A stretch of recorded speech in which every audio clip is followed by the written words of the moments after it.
Bonjour, première chronique RH.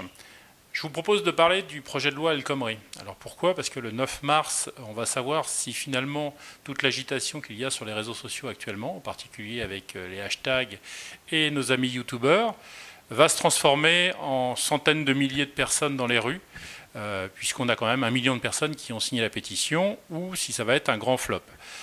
C'est important parce que on va voir si on veut faire de ce nouveau printemps 2016 la même chose qu'on a eu en 68.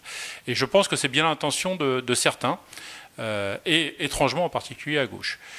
Là-dessus, on a aussi la position des syndicats, parce que les syndicats sont malheureusement assez absents quand même de l'agitation ou de la médiatisation sur les réseaux sociaux.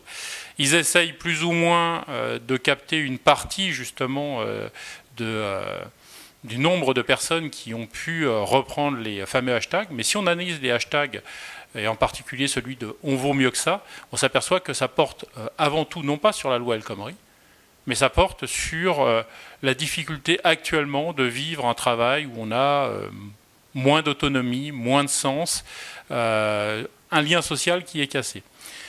Et pas vraiment une position syndicale, où on s'aperçoit d'ailleurs que la position syndicale, elle reste un petit peu comme d'habitude, c'est-à-dire entre le camp des réformistes, avec une CFDT qui essaye plus ou moins adroitement, et plutôt moins d'ailleurs actuellement, de sauver ce projet de loi, suivi de l'UNSA et de la CGC, et de l'autre côté, un front contestataire qui veut le retrait pur et simple, Sud, la CGT et FO, bien entendu.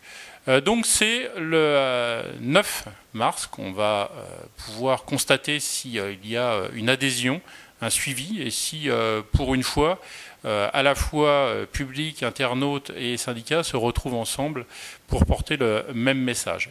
Vous, quel est votre pari pour le 9 mars? 100 000 personnes ou 20, 30 000? À vous de me répondre. Merci.